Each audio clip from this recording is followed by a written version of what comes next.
তারপরে যেটা হলো, যেটা এখানে এটা আপনারা বুঝবেন যে আমরা আপনাদের নিয়মিত আপডেট দিচ্ছিলাম, কিন্তু সেখানে এই আপডেট তো ইসরায়েলও পাচ্ছে। কাজে আমাদের খুব সচেতনভাবে এমন জিনিস বলতে হয়েছে যেটা আমাদের কোনোভাবে কম্প্রোমাইজ করবে না, যেটার কারণে এই যেই উদ্দেশ্যে আমরা যাচ্ছি সেটাকে ব্যাহত না করা হয়। এবং সেই সেই জায়গায় আমরা বাছাই করে কিছু কিছু জিনিস বলিনি। তার মধ্যে একটা আজকে আপনাদের বলি, এর আগে বলা হয়নি। সেটা হচ্ছে, আমরা যখন 6 তারিখে পৌঁছানোর সিদ্ধান্ত নিয়ে দেরি করলাম আমাদের অন্যান্য ফ্লোটিলার কারণে, তখন দেখা গেল আমরা 7ই অক্টোবরে পৌঁছবো। এবং ইসরায়েল বলেই যাচ্ছে যে আমরা হামাস সমর্থনকারী। 7 তারিখে যদি আমরা পৌঁছাই, তাহলে এটা বলার সুযোগ তারা অনেক বেশি পাবে, কারণ তারা ওইটাকে জাস্টিফিকেশন হিসাবে দেখাতে পারবে। কাজে আমরা ট্যাকটিক্যালি সিদ্ধান্ত নেই যে 7 তারিখে আমরা পৌঁছবো না, 8 তারিখে পৌঁছানোর চেষ্টা করব। কাজে সেই হিসাবে আমরা বাড়তি একদিন ওইখানেই ছিলাম। কেউ কেউ দেখেওছেন যে আমরা ট্র্যাকারে দেখেছেন যে আমরা এক জায়গায় কিছুক্ষণ ছিলাম, ওই 7 তারিখে যাতে আমাদের না পৌঁছতে হয় সেটার কারণে।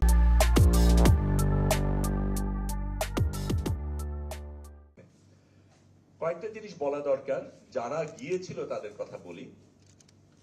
অসাধারণ কিছু মানুষ এই কনসাস ফ্লোটিলায় ছিলেন, সত্যিকার অর্থে একেবারে লড়াকু মানুষ। হুয়াইদা আরাফ, যার সাথে আমি প্রথম যোগাযোগ করি, আমি পরে আপনাদের প্রশ্নের অন্য উত্তরগুলিও দেব, কিন্তু আমি শুধু জানানোর জন্য বলছি, তিনি কিন্তু প্রথম এই মাবি মারমারাতে ছিলেন, যেখানে তার 10 জন সহকর্মী মারা যায়, তাকে হত্যা করা হয়, খুন করা হয়। তা সত্ত্বেও উনি সব বিপদের কথা জেনে, তার সামনে 10 জনকে খুন করা হয়েছে সেই একই ফ্লোটিলাতে, তারপরেও কিন্তু তিনি গেছেন। যিনি কো ক্যাপ্টেন ছিলেন, 2 জন ক্যাপ্টেন ছিলেন, আমাদের একজন তুর্কিশ ক্যাপ্টেন আর একজন মেডলিন নামে অস্ট্রেলিয়ান একজন ক্যাপ্টেন। তিনি এর আগে বিভিন্ন এই ধরনের বড় বড় অভিযানে গেছেন এবং সেগুলির রিস্কগুলি উনি জানেন। তিনি আবার আমাদের আগে প্রশিক্ষণও দিয়েছেন, সেফটি ট্রেনিং, অনেকগুলি জিনিস আমাদের আগে করতে হয়েছে। নারী ক্যাপ্টেন। তারপরে নারীদের একটা বড় অংশ ছিল এখানে, শুধু সেটা না, জোহরা, তার একটা পা কাটা, অ্যাম্পিটেট করা, সেখানে একটা আর্টিফিশিয়াল পা নিয়ে তিনি গেছেন। 84 বছরের একজন নারী, প্রেসিডেন্ট ম্যাক্রোর খুব ঘনিষ্ঠ ব্যক্তি, তিনি গেছেন এবং নৌকার থেকে লাইভ ব্রডকাস্ট করে ম্যাক্রোকে প্রশ্ন করেছেন, কেন তুমি এই জিনিস হতে দিচ্ছ। এই ধরনের অসাধারণ কিছু কিছু ব্যক্তি গিয়েছেন এই অভিযানে, কিন্তু যারা যাননি সেটার কথা বলা দরকার। কারণ আমরা মিডিয়ার জন্য করেছিলাম, মিডিয়া এবং স্বাস্থ্যকর্মীদের জন্য। মেইন স্ট্রিম মিডিয়ার একটা ব্যক্তি যায়নি, কোনো একটা ব্যক্তি কোনো মেইন স্ট্রিম মিডিয়ার থেকে এখানে যায়নি। সেই রিস্ক তারা নেয়নি। ব্যক্তিগত রিস্ক বলবো না রাজনৈতিক রিস্ক, সেটার মধ্যে আমি গেলাম না, কিন্তু একটা মেইন স্ট্রিম মিডিয়ার কোনো উপস্থিতি ছিল না, এটা আমাদের মাথায় রাখতে হবে। এবং মেইন স্ট্রিম মিডিয়া কি ভয়াবহ ভূমিকা রেখেছে এই যুদ্ধে, এই লড়াইয়ে, এই জেনোসাইডে, সেটা আমাদের মনে রাখতে হবে। আমি তার বেশি একটানা বলবো না, আপনাদের অনেক প্রশ্ন নিশ্চয়ই আছে, প্রশ্নের মধ্যে হয়তো কিছু জিনিস আসবে, তার বাইরে যদি হয়। শুধু শেষের জায়গাটা বলি যে আমি ব্রডকাস্ট, আমরা কিন্তু তার আগে সারাক্ষণ মোহরা দিয়েছি, ধরলে কি হবে, কে কি করবে, কার ভূমিকা কি, একে আক্রমণ করলে অন্যজন কি করবে, একজনকে যদি খুন করা হয় বা আক্রমণ করা হয় তাহলে আরেকজন কিভাবে আসবে। একেবারে মিলিটারি কায়দায় আমরা পুরো যাত্রা সহ আমরা এই জিনিস করেছি। দিনে রাতে সাইরেন বেজেছে, সবাই এক জায়গায় গিয়েছি, সেই এক্সারসাইজ গুলির ভেতর দিয়ে গিয়েছি। কিন্তু এক্সারসাইজ একটা জিনিস, আসল ঘটনা ভিন্ন জিনিস। আমাদের চলার সময় একটা সময় ঠিক করা হলো, আমি হব ফ্লোটিলার অফিসিয়াল ফটোগ্রাফার। এমনিতে আমাদের কাজ, কারণ এই ফ্লোটিলাটা একটু বলে রাখি, এটা কিন্তু স্বাভাবিক জাহাজ না। কারণ স্বাভাবিক জাহাজ যাত্রী নেওয়ার জন্য দিনের পর দিন যেই জাহাজ যায়, তাকে সেখানে শোবার ব্যবস্থা থাকে, অন্যান্য জিনিস থাকে। এটা একটা 72 সনে নির্মিত পুরনো একটা জাহাজ, যেটা ছোট ছোট যাত্রার জন্য তৈরি, ফেরির মতো এক একটা।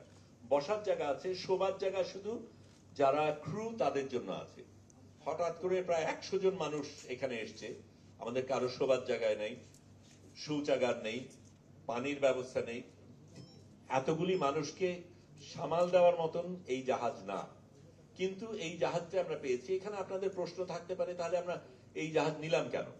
প্রথম জিনিসটা হচ্ছে, আপনি ভাবেন কোন ক্যাপ্টেন বা কোন মালিক, জাহাজের মালিক তার জাহাজটা দিয়ে দেবে যদি সে জানে যে এই জাহাজটা গাজাতে যাচ্ছে, ইসরায়েলি আক্রমণ হওয়ার সম্ভাবনা রয়েছে এবং এর আগের গুলিকে সবগুলিকে ধ্বংস করা হয়েছে।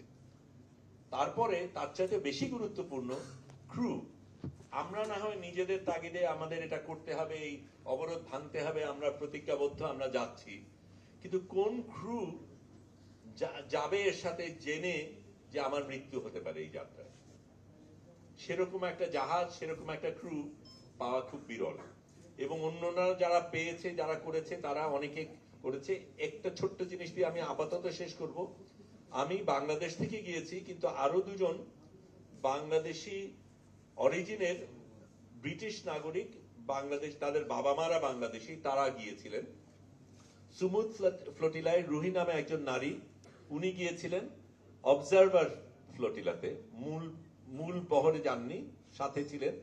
তারা ডেঞ্জার জোন পর্যন্ত যাননি, তার আগে গিয়ে ফিরে গেছেন, কারণ তাদের ফ্লোটিলাতে আরো কয়েকজনের একটু সমস্যা হয়েছিল, যে কোনো কারণে তারা ওই পর্যন্ত যাননি। আমি যেতে গিয়ে আমার সাথে ইয়াসিন নামে একজন ভদ্রলোক, উনি বললেন তোমার জন্য একটা মেসেজ আছে। মেসেজটা শুনে দেখি যে ভাই কেমন আছেন, সিলেটি ভাষায়।